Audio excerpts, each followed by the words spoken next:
In the heart of America during the 1930s, there was a period of despair and hardship that would come to be known as the Great Depression. It was a time when the nation faced unprecedented economic collapse, leaving millions of its citizens struggling to make ends meet. In the vast expanse of the Midwest, particularly in the Oklahoma and Texas panhandles, a catastrophic environmental disaster known as the Dust Bowl unfolded. The Dust Bowl was not merely a chapter in history, it was a relentless assault on the very heartland of America. Prolonged drought, combined with unsustainable farming practices, had conspired to transform once fertile lands into arid, dust-choked wastelands. These were lands that had once yielded bountiful harvests, sustaining families and communities for generations. But now, the land lay barren and parched, as if it had been forsaken by the heavens themselves. The relentless winds, carrying with them choking clouds of dust, swept through the plains, turning day into night and swallowing entire towns in a suffocating embrace. Amidst the unforgiving storms of dust and despair, there were countless families like the Joads. Their plight would later be immortalized in John Steinbeck's iconic novel, The Grapes of Wrath. The Joads, like so many others, were forced off their land. The dream of a peaceful, prosperous life on their homestead was shattered. They found themselves standing at the precipice of an uncertain future, with the weight of economic ruin pressing upon their shoulders. With their meager possessions and hopes for a better life packed into a battered truck, the Joads embarked on a grueling journey to California. It was a desperate quest for survival, for the chance of reclaiming the promise of a brighter tomorrow. Their story would become emblematic of the struggles faced by countless Dust Bowl migrants, all seeking refuge from the unforgiving storms and economic devastation that had swept over their lives. As the Dust Bowl raged on, hope became an elusive specter on the horizon. The question on the minds of many was whether there was any hope left to be found amidst the choking dust and despair that seemed to have engulfed the very essence of the American dream. While the Dust Bowl ravaged the heartland, thousands of miles away, in the bustling metropolis of New York City, a different kind of struggle played out on the sidewalks and streets. People from all walks of life queued up for hours at soup kitchens and bread lines, their faces etched with the weariness of prolonged hardship. Among those standing in line was Michael Sullivan, a former banker who had once navigated the hallowed halls of finance with confidence. However, the stock market crash of 1929 had shattered his world, wiping out his savings and livelihood in a cruel twist of fate. Homeless and destitute, Michael found himself seeking sustenance among the lines of those who had also fallen on hard times. In the company of others who had experienced the bitter taste of economic collapse, Michael discovered a sense of camaraderie and shared struggle. They formed a makeshift community, where stories of better days were shared, meals were exchanged, and sometimes, a glimmer of hope flickered in their eyes. Michael's journey through the breadlines was a stark reminder that the Great Depression knew no boundaries and could strike anyone, regardless of their background or station in life. It was a time when individuals from all walks of life were brought together by the common thread of adversity, forging connections born out of shared hardship. The breadlines of New York City became a symbol of resilience and the enduring spirit of those who refused to surrender to the challenges of their time. As the nation grappled with economic collapse and environmental disaster, the stories of individuals like Michael Sullivan served as a testament to the strength of the human spirit in the face of unimaginable difficulties. As the grip of the Great Depression tightened, makeshift shantytowns, known mockingly as Hoovervilles in reference to President Herbert Hoover, began to sprout up in empty lots and public parks across the nation. These were the last refuge for those who had lost their homes, their jobs, and their hope. Among the residents of one such Hooverville was Sarah Johnson, a single mother who had faced more than her fair share of adversity. With every dollar stretched to its limit and the weight of the depression bearing down on her, Sarah found herself in the most challenging of circumstances. Yet, even in the midst of hardship and uncertainty, Sarah managed to create a sense of home and family for her children within the confines of the Hooverville. She fashioned a shelter from discarded materials, transforming it into a place where laughter, love, and shared dreams could still find a place to flourish. Sarah's story resonated deeply with those who crossed her path. It was a poignant reminder that the resilience of the human spirit could transcend the harshest of realities. In her makeshift home, she wove a tapestry of hope that defied the stark backdrop of destitution. It was a testament to the enduring importance of family bonds, even in the face of adversity. In the bustling urban landscape of Chicago, far removed from the rural vistas of the Dust Bowl, we encounter Henry Turner. Once a prosperous businessman who had navigated the corporate world with ease, Henry now found himself on a very different path. He stood on a street corner, offering apples to passers-by as a means to eke out a meager existence. The transformation from a life of comfort to one of street vending was emblematic of the incredible upheaval that had defined the Great Depression. Yet, Henry's story was one of unwavering determination and an unyielding spirit.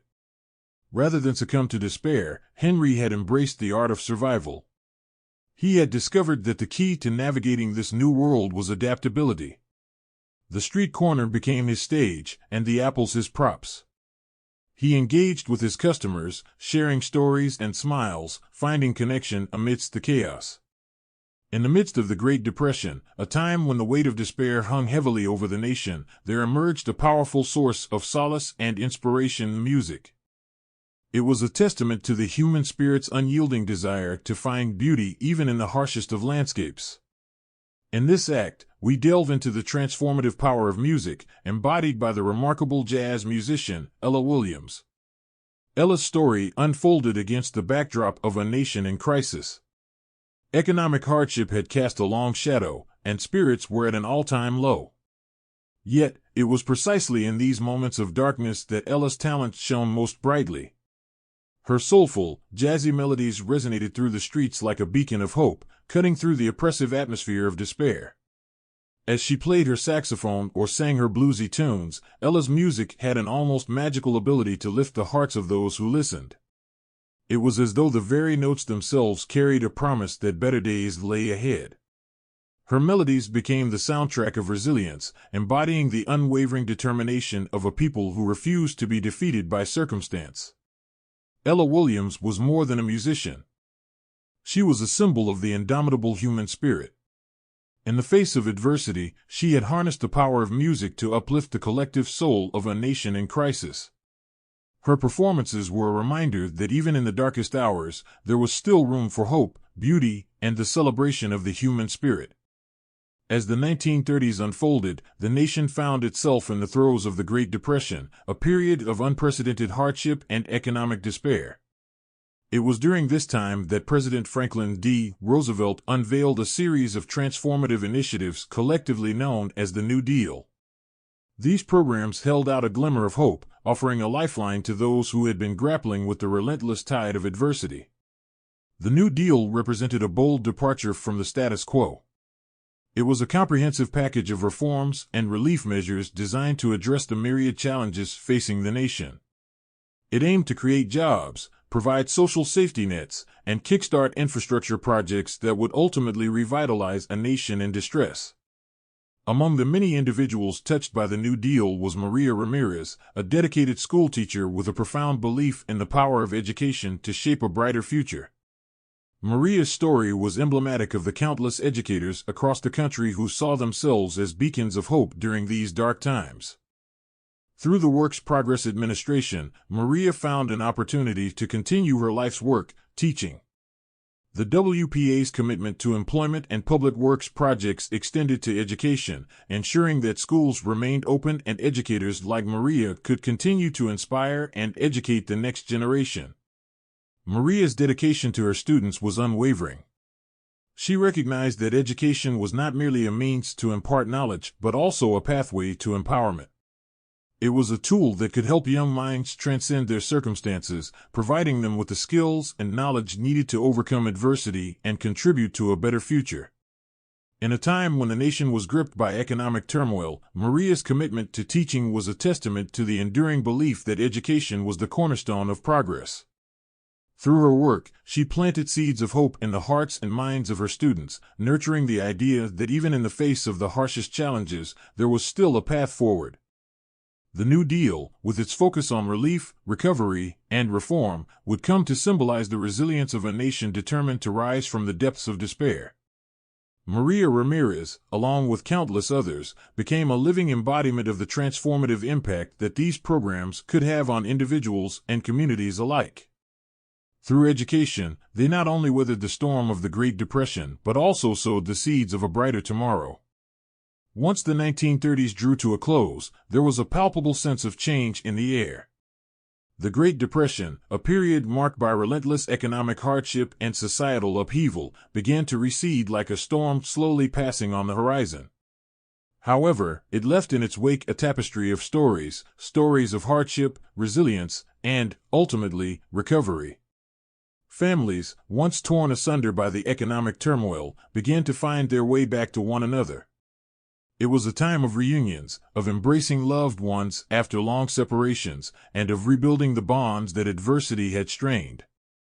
The nation's cities, which had weathered the harshest of times, now stood as testaments to the enduring spirit of their residents. The rebuilding process was not merely about reconstructing physical structures, it was about rebuilding lives and communities. It was a collective effort that required unity, determination, and an unwavering resolve to move forward. The scars of the Great Depression were deep, but they served as a reminder of the resilience that defined the American people. The Great Depression was undoubtedly a period of immense suffering, one that tested the limits of endurance for individuals and communities alike. Yet, it was also a time when the human spirit was on full display. Its resilience, creativity, and unwavering hope shone brightly even in the darkest of times. Through the countless stories of hardship and triumph, the Great Depression left an indelible mark on the nation's history. It was a chapter that underscored the importance of unity and solidarity in the face of adversity. It served as a poignant reminder that, no matter how insurmountable the challenges may seem, the human spirit prevails when individuals, families, and communities band together. As we reflect on this tumultuous chapter in American history, we are reminded that even in the most challenging of times, the enduring qualities of determination and hope are the beacons that guide us toward a brighter tomorrow. The Great Depression, with all its trials and tribulations, ultimately bore witness to the strength of the American people, a strength that continues to define the nation to this very day.